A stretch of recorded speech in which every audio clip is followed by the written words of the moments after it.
제가 어렸을 때 봤던 중국 무협 영화나 뭐 만화 같은 데 보면 이런 장면들이 나옵니다. 아버지가 이제 죽으면서 아들에게, 옆에 있는 아들에게 마지막으로 유언을 남깁니다. 내 원수를 갚아다오. 예. 아들은 눈물을 흘리면서 그 예언을 듣고서 내가 꼭 지키리라 라고 합니다. 그래서 그때서부터 무술을 연모하고 온갖 인생의 험난과 고난을 겪으면서 결국은 그 아버지의 유언, 원수를 갚아달라는 것을 결국은 이룹니다. 그러고 나서 이제 허탈한 이제 그런 장면들이 나오죠.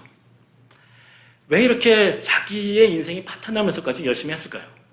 유언이기 때문이죠. 마지막의 말씀. 그만큼 중요하기 때문입니다. 물론 방금 전에 예를 든 건 잘못된 예입니다. 물론. 우리가 일반적으로도 유언이라고 하면은 사람들이 굉장히 중요하게 받아들입니다. 만약에 부모님이 돌아가시면서 마지막으로 너희들은 이렇게 살아라라고 얘기를 한다라면은 당연히 자식들은 자기 부모님이 오랜 그 삶에서 나왔던 아쉬움이 될 수도 있고 그것이 이제 충고가 될 수도 있고 조언이 될 수 있고 그걸 지키려고 이제 노력을 할 것입니다. 성경에도 보면은 여러 그 유언처럼 얘기하는 것들이 많이 있고요. 당연히 예수님도 이 땅에 계시다가 십자가에 죽으시면서 유언처럼 말씀하신 것들이 있습니다. 물론 예수님이 승천하시기 전에 했었던 그 말씀들, 땅 끝까지 이르러 내 증인이 되라라고 하신 것도 당연히 유언으로서 우리가 받아들여야 됩니다. 말씀을 전해야 되죠. 그렇지만은 그 어떤 유언이라는 측면에서는 예수님께서 십자가에서 죽으시기 전날 그 최후의 만찬을 하고 나서 한 설교가 있습니다. 요한복음 14장서부터 17장까지. 14장서부터 16장까지는 그 설교 말씀처럼 제자들에게 전한 말씀이고 17장은 예수님께서 하나님에게 중보기도 형태로 그러니까 제자들이 이렇게 되게 해 주시옵소서라고 얘기를 하죠. 그 얘기를 들었던 제자들은 예수님이 우리에게 원하는 것은 이런 삶이겠구나 라고 그것을 유언처럼 받아들였을 것입니다. 그래서 오늘 그 본문인 요한복음 17장 11절서부터 17절 말씀을 통해서 예수님께서 제자들에게 그리고 이 땅에서 지금 믿음 생활하는 우리들에게 마지막으로 하신 말씀이 무엇인지 그리고 우리가 그걸 통해서 어떤 삶을 살기를 원하시는지를 함께 생각해 보도록 하겠습니다.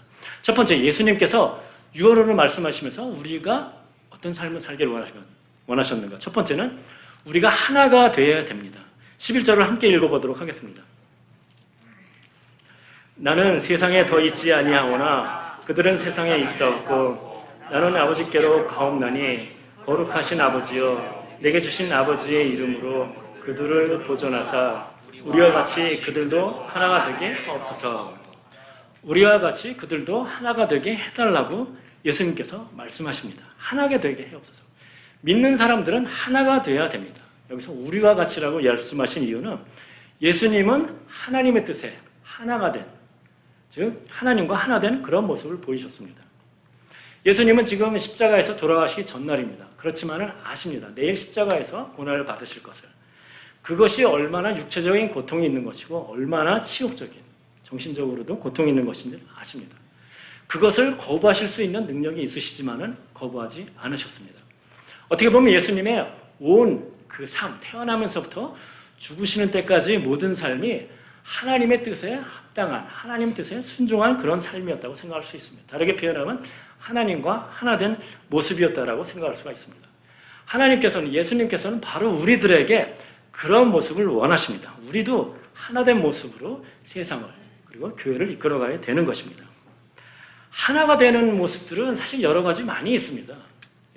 예를 들면 무슨 폭력 조직이나 조폭도 보면은 하나가 돼가지고 일 열심히 잘하죠.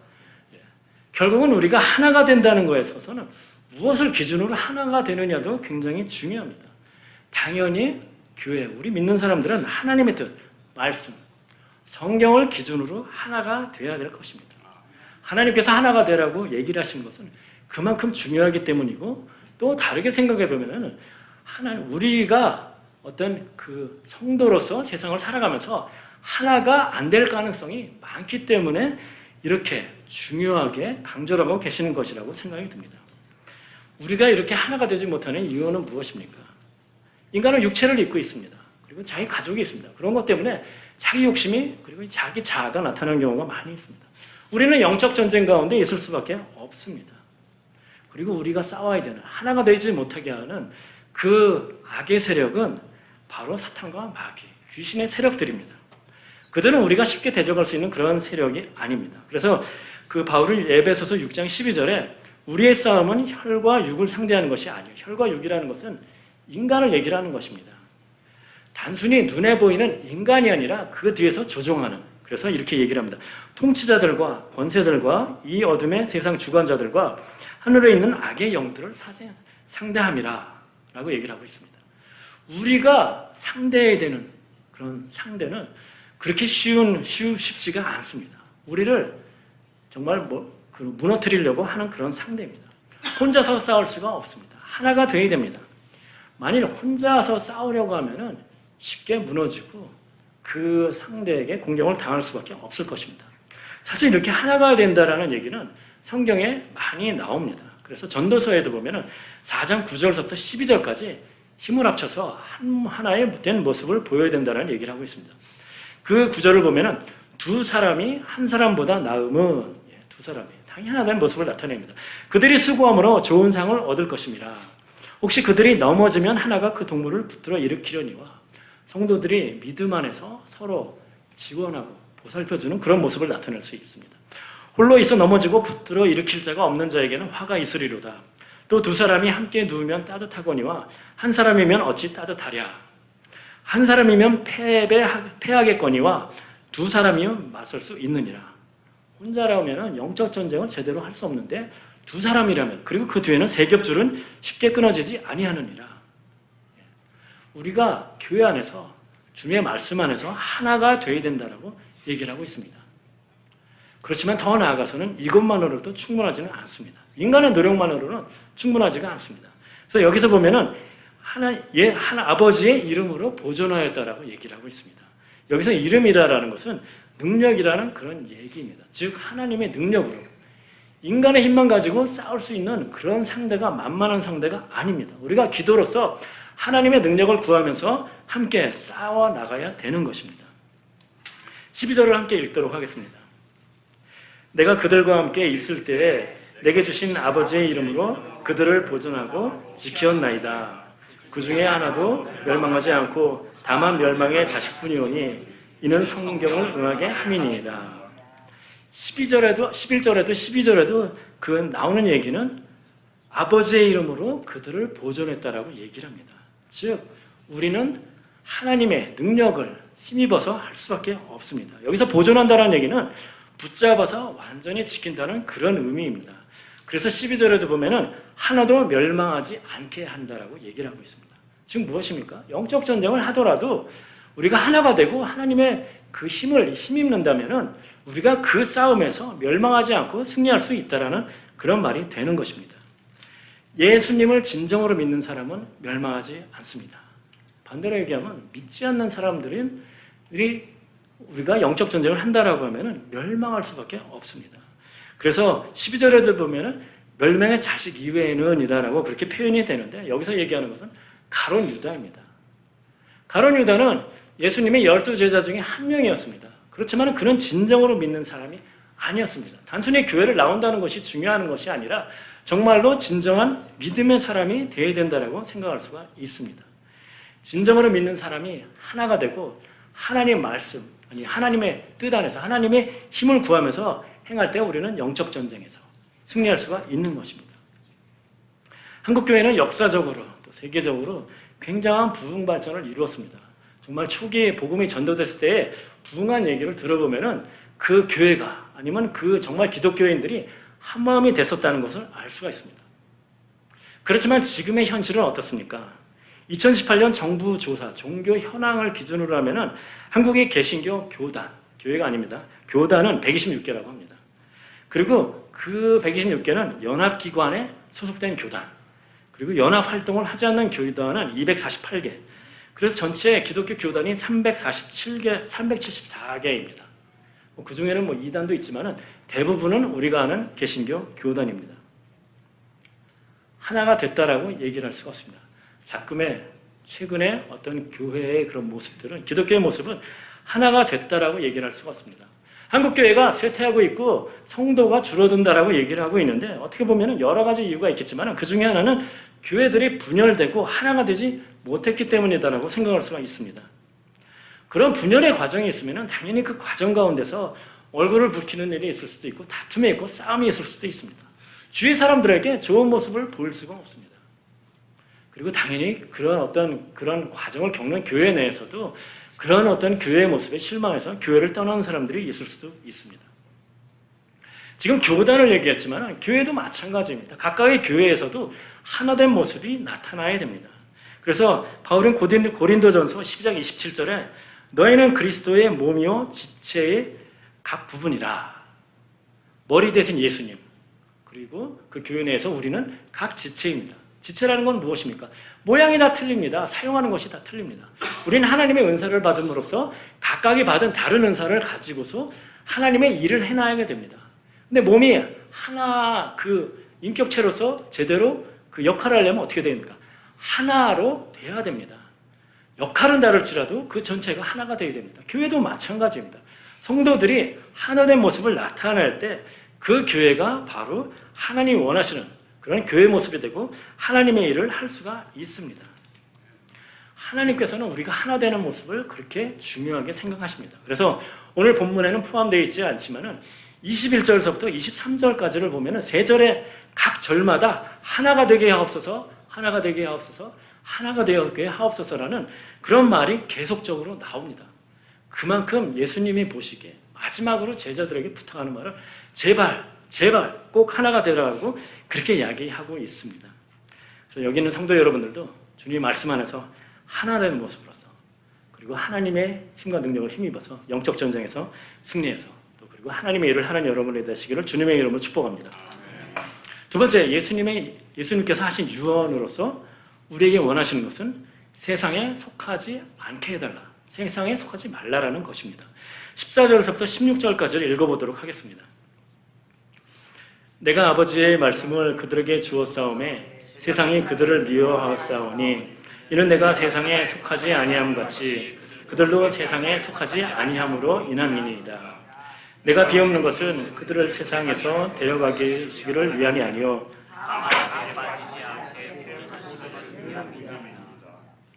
내가 세상에 속하지 아니함 같이 그들도 세상에 속하지 아니하여 싸움나이다. 여기서 많이 나오는 단어가 무엇입니까? 세상입니다. 그리고 더 구체적으로는 14절도 16절도 마지막 부분에서 그렇게 얘기합니다. 세상에 속하지 않게 해달라고 부탁하는 그런 말씀입니다. 세상에 속하지 않는다는 것은 세상 사람들과 세상과 달라야 된다는 얘기를 하고 있습니다. 15절의 말씀도 다른 표현이지만 결국 같은 얘기입니다. 거기서는 무엇이라고 얘기를 합니까? 악에 빠지지 않게 해달라고 얘기를 합니다. 그리고 공동 번역 같으면은 이게 원어를 번역하기 때문에 이제 어떻게 해석하느냐의 문제인데 악마라고 그렇게 얘기를 합니다. 즉 악마나 사탄의 유혹에 빠지지 않게 해달라고. 악마나 사탄의 유혹에 빠지지 않고 세상에 빠지지 않게 해달라고 그렇게 얘기를 하는 것입니다. 그것도 마찬가지로 중요한 것이죠. 그리고 그렇게 빠지지 않게 하는 이유는 영적 전쟁의 얘기인데 왜 그렇습니까?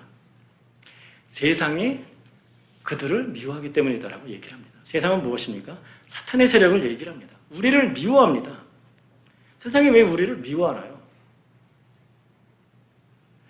바로 마찬가지로 14절에서 아버지의 말씀을 주었기 때문이다라고 얘기를 하고 있습니다. 말씀을 주었다는 것은 단순히 받았다는 의미가 아니라 이 제자들이, 믿는 사람들이 그 말씀을 받고서 그것을 정말 믿어서 하나님의 자녀가 됐다라는 것입니다. 그렇기 때문에 그 사람들은 세상에 속하지 않았다라고 얘기를 하는 것입니다. 여기서 세상이 그들을, 즉 믿는 사람들을 미워한다라고 얘기를 하는데 이거는 단순히 싫어한다는 그런 수준의 얘기를 하는 것이 아닙니다. 미워해서 박해하는, 즉 감정적인 그런 상태를 나타내는 것이 아니라 실질적으로 적극적으로 행동으로 나타내는, 즉 박해하는, 즉 우리를 믿는 사람들을 공격하는 그런 모습을 나타내는 것입니다. 그래서 예수님께서도 사실 제자들에게 이런 말씀을 그전에도 경고해 주셨습니다. 누가복음 10장 3절에 보면은 예수님께서는 제자들을 2명씩 짝지어서 복음을 전하러 각 마을에 보내시면서 이렇게 경고를 하셨습니다. 갈지어다 내가 너희를 보냄이 어린 양을 이리 가운데로 보냄과 같도다. 어린 양을 이리 가운데. 어린 양과 이리는 사실 싸움이 안 됩니다. 일방적으로 당할 수밖에 없죠. 박해를 당하는 그런 삶이 될 수밖에 없습니다. 여러분들은 그렇게 생각하실 것입니다. 한국에서 교회 생활할 때도 그러고 미국에서도 뭐 교회 다닌다고 뭐 믿는다고 그래서 별로 뭐 어려움도 없었는데 무슨 웬 박해라고 하실지 모르겠습니다. 그렇지만은 지금 이 순간에도 뭐 중동 지방을 포함해서 제3세계에서 복음을 전할 때 그 복음을 믿고 따르고 그리고 교회를 다닌다는 이유 하나 때문에 목숨을 내놔야 되는 사람들이 엄청 많이 있습니다. 우리는 점점 더 이제 복음이 전파되면서 많은 선교사들을 파송하고 많은 곳에서 복음이 전해지는데 20세기에 복음 때문에 순교한 사람의 수가 그전 세기, 그러니까 19세기까지의 순교한 사람들보다 더 많다고 합니다. 점점 더 극심해지고 있습니다. 우리의 각하는 영적 전쟁은. 이런 영적 전쟁 가운데 있을 때 우리는 세상에 속하지 않아야 됩니다. 자, 그러면 우리는 어떻게 해야 될까요? 여러 가지 방법이 있겠지만 그 중에 하나는 우리가 세상하고 그냥 적당히 거리 두면서 따로 살면 되지 않을까. 뭐 예를 들자면 뭐 수도원이나 뭐 수녀원 같은 데 사는 사람들이 그런 모습이라고 생각할 수가 있습니다. 그런 모습이 하나님이 원하시는 모습인가요? 또 어떤 분은 그런 생각을 할 것입니다. 이 땅에서의 삶이 힘드니까 차라리 내가 빨리 천국에 가서 예수님을 바라보면서 살고 싶다. 성경에도 그런 얘기를 한 사람들이 있습니다. 모세가 그렇게 얘기했고 엘리야가 그렇게 얘기했고 요나가 그렇게 얘기했습니다. 그들은 하나님께 구했습니다. 차라리 나를 데려가 달라고 그렇게 얘기를 했습니다. 누구를 데려갔을까요? 아무도 안 데려가셨습니다.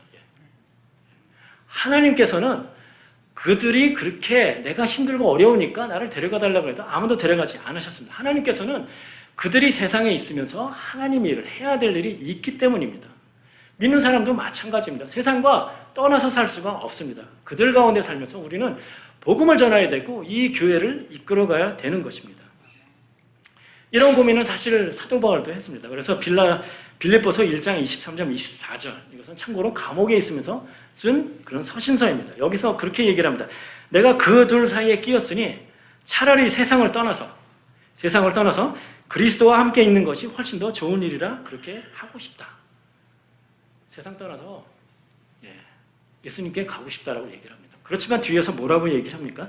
내가 육신으로 있는 것이 너희를 위하여 더 유익이니라. 무슨 얘기입니까?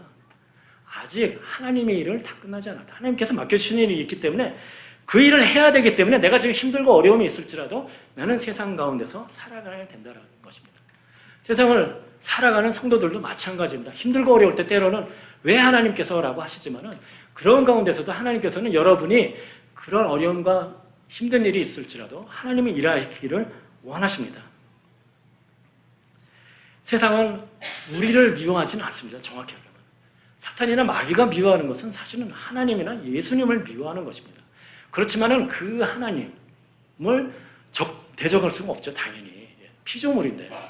그러니까 결국 하나님을 따르는 믿는 성도들을 괴롭히는 것입니다. 영적 전쟁을 걸어오는 것입니다. 그래서 여러분들이 살면서 왜 내가 믿음 생활을 열심히 하고 잘하는데 왜 이렇게 힘들고 어려운 일이 많이 있나? 라고 했을 때 어쩌면 여러분이 그런 어려움이 있을 때 감사해야 될지 모르겠습니다. 여러분이 정말로 믿는 사람이기 때문에 그런 영적으로 힘든 일이 있는 것이라고 생각할 수가 있습니다. 오히려 기뻐해야 되는 줄도 모르겠습니다. 세상은 우리를 적대적으로 생각을 하고 우리를 공격합니다. 그렇지만 우리는 그 세상을 적대적으로 맞받아칠 수는 없습니다. 예수님께서 하신 말씀은 무엇입니까? 이웃을 사랑하라고 원수까지도 사랑하라고 얘기를 하셨습니다. 그들이 우리를 공격할지라도 우리는 그들을 사랑하고 복음을 전해야 되는 대상입니다. 그렇기 때문에 우리는 세상 사람과 달려야 됩니다. 똑같이 우리를 공격해. 그래, 나도 그러면 똑같이 하겠어. 세상 사람과 똑같은 사람이 되는 것이죠. 우리는 그러면 안 되는 것입니다. 세상에 속하지 않았습니다. 그러면 우리는 어디에 속한 사람입니까? 우리의 시민권은 하늘나라에 있습니다. 천국에 있는 것입니다. 그래서 빌립보서 3장 20절에도 그러나 우리의 시민권은 하늘에 있는지라 거기로부터 구원하는 자 곧 주 예수 그리스도를 기다리노라. 우리의 시민권은 하늘에 있습니다. 하늘에 있는 그 영원한 영광된 축복을 바라봐야 되는 것입니다. 그래서 여기는 모든 분들이 세상에 속하지 않고 정말 말씀대로 살면서 하나님의 뜻을 이루는 분들이 되시기를 주님의 이름으로 축복합니다. 세 번째, 우리가 하나님의 그 유언을 받아들면서 하나님이 우리에게 원하시는 것은 진리로 거룩하게 되기를 원하십니다. 17절을 함께 읽어보도록 하겠습니다.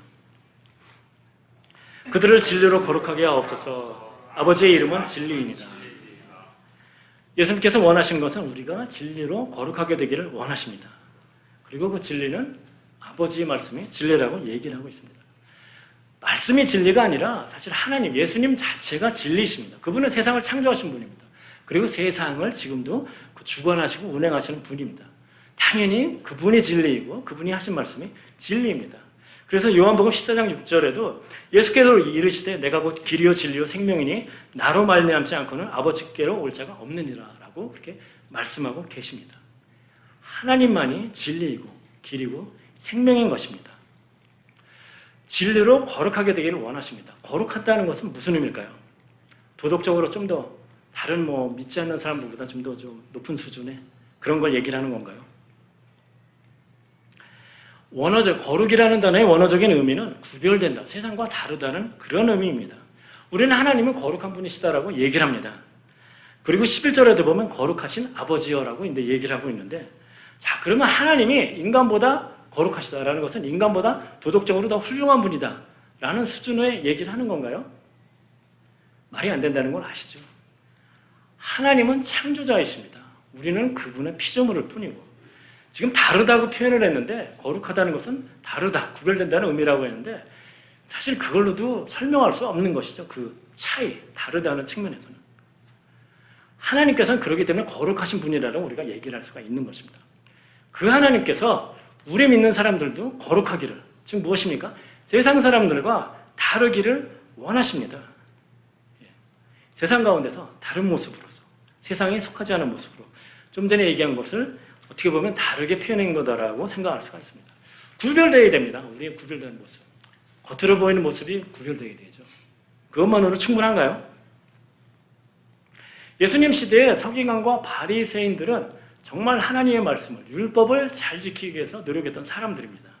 그들은 율법에는 어떻게 보면 일반적인 어떤 그 조항만이 있으니까 그거를 자세히 정확히 지키기 위해서 하나하나 장로의 전통이라는 것을 만들어서 지켰던 사람들입니다. 그들은 안식일을 정말 칼같이 지켰고 11조를 작은 것까지도 하나하나 구별해서 드렸습니다. 일주일에 이틀씩 금식했던 사람입니다. 그 시대의 사람들은 정말 서기관이나 바리새인들을 경외스러운 모습으로 바라봤을 것입니다. 세상 사람들과 구별된 모습이었습니다.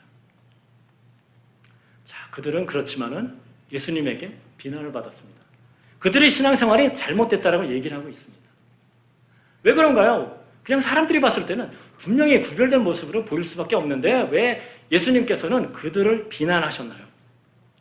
결국 그들은 겉으로 보이는 것에 집중했기 때문입니다. 제가 그 전에 그 마태복음 6장 설교를 할 때도 그 말씀을 드렸는데, 그들은 겉으로 보이는 것들, 사람들에게 보이기 위해서 내가 이 정도로 열심히 하는 사람이고 거룩한 사람이고 그런 것을 사람에게 나타나기 위해서 했기 때문에, 지금 마음이 없었기 때문이라고 그렇게 얘기를 합니다. 오늘 오한영 집사님이 기도를 하시면서 억지로가 아니라 자연스럽게 나오게 해달라고 그러는데, 우리의 모습이 바로 그렇게 되어야 됩니다. 겉으로 보이기 위한 것이 아니라 정말 자연스럽게 말씀이 내 삶에 녹아나서 정말 그 말씀대로 사는 그런 삶, 지금 삶의 기준이, 삶의 가치관이 바뀌는 그런 삶이 돼야 되는 것입니다. 시편 119편 105절에 보면은, 그래서 시편 기자는 이렇게 얘기합니다. 주님의 말씀은 내 발의 등이요 내 길의 빛이니이다. 무엇입니까? 빛이라고 얘기하는 것은 내 삶의 가치관에, 내 인생의 전부를 말씀이 조정하고 있다. 그 말씀대로 살고 있다는 얘기가 되겠죠. 디모데후서 3장 16절 17절도 마찬가지로 얘기를 합니다. 모든 성경은 하나님의 감동으로 된 것으로 교훈과 책망과 바르게 함과 의로 교육하기에 유익하니, 이는 하나님의 사람으로 온전하게 하며, 온전하게 한다는 것은 무엇입니까? 그 사람이 완전히 겉으로 보이는 것, 척하는 것이 아니라 그 사람의 인생 자체가, 전 인격체가 완전히 바뀌는 그런 모습을 나타내는 것입니다. 그런 사람은 어떻습니까? 모든 선한 일을 행한 능력을 갖추게 하려 함이라. 하나님의 일을 진정으로 할 수가 있는 것입니다. 우리는 구별된 삶, 거룩한 삶을 살아야지 하나님의 일을 제대로 할 수가 있습니다. 이렇게 얘기하면 여러분들은 나는 갈 길이 멀구나. 저 말은 나에게는 적용이 잘 안 되겠구나. 저도 설교하면서 그 생각을 똑같이 했습니다. 저도 갈 길이 먼 사람입니다. 하나님의 말씀대로 살아야 된다고 하지만 하나님의 말씀을 완전히 이해할 수는 없습니다. 그리고 살면서 영적 전쟁 가운데 있다고 했습니다. 당연히 우리는 거기에 쓰러지고 넘어질 때도 있습니다. 하나님 말씀대로 살지 않는 그런 모습이 나타날 때도 있습니다. 그렇지만 중요한 것은 무엇입니까? 우리가 하나님의 말씀대로 살려고 하는 그런 마음이 적어도 있다면은 때로는 넘어지고 쓰러지고 하나님의 말씀대로 살지 않을지라도 하나님께서는 그 마음을 보시고 우리를 기뻐하시고 하나님의 자녀로서 그리고 하나님을 하는 일을 하는데 쓰신다라는 그런 얘기가 되고 있습니다. 그리고 마찬가지로 우리가 거룩하게 될 수 있는 방법은 우리 힘으로만 되는 것이 아니라 하나님과 함께 해야 됩니다. 그래서 디모데전서 4장 5절에도 하나님의 말씀과 기도로 거룩하여 지미라. 거룩하여 지는 방법은 말씀이 당연히 뜻대로 되어야 되지만 기도로서 하나님의 능력을 힘입어서 그렇게 우리가 거룩해지고 구별된 삶을 살 수가 있습니다. 여기는 모든 분들도 말씀과 기도로 구별된 삶, 거룩한 삶을 사는 여러분이 되시기를 주님의 이름으로 축복합니다. 말씀을 마치고자 합니다. 예수님께서는 우리에게 마지막으로 말씀해 주셨습니다. 하나가 되라라고 얘기해 주셨습니다. 그리고 세상에 속하지 않아야 된다라고 얘기해 주셨고요. 그리고 진리로 거룩하게 되어야 된다고 얘기했습니다. 우리는 영적 전쟁 가운데 있습니다.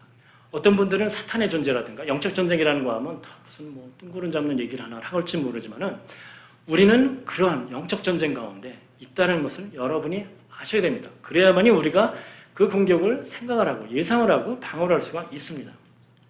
예수님께서는 기도를 하시면서 우리에게 하시면서 사탄이나 그러니까 박해나 핍박이 없게 해달라고 그러는 게 아니라 그런 데서부터 구해달라고 그렇게 얘기하십니다. 즉 당연히 너희들이 힘들고 어려운 삶을 살지 모른다. 사탄의 공격에 노출될지 모른다. 그렇지만은 그 공격으로부터 지켜주신다라고 약속해 주셨습니다. 우리는 영적 전쟁에서 이길 수가 있습니다. 지난주에 저희가 공청회를 통해서 그 새로 교회 이전 문제가 나오는데 목사님께서 비전을 공유해 주셨습니다. 많은 분들이 그 비전에 공감을 하시면서 야, 정말 하나님께서 어떻게 일하실까 정말 기대가 되고 아마 그 일하실 그 하나님의 뜻을 바라보면서 기뻤던 분들이 많이 있을 것입니다. 자, 근데 우리가 교회를 이전하면서 우리가 이렇게 하나님의 일을 하려고 합니다. 누가 가장 싫어할까요? 당연히 악의 세력이 되겠죠. 예. 그래서 어떻게 보면 우리가 이런 과정을 겪을 때 어느 교회든지 마찬가지입니다. 그냥 가만히 있는 교회라면 모르겠지만 뭔가 일을 하려고 할 때는 항상 영적 전쟁 가운데 있을 수밖에 없습니다. 그동안 교회는 여러 가지 문제가 많이 있었습니다. 사실은 에어컨 도난 사고는 몇 번인지도 모르겠습니다. 이게 달아놓으면 가져가고 달아놓으면 가져가고 예.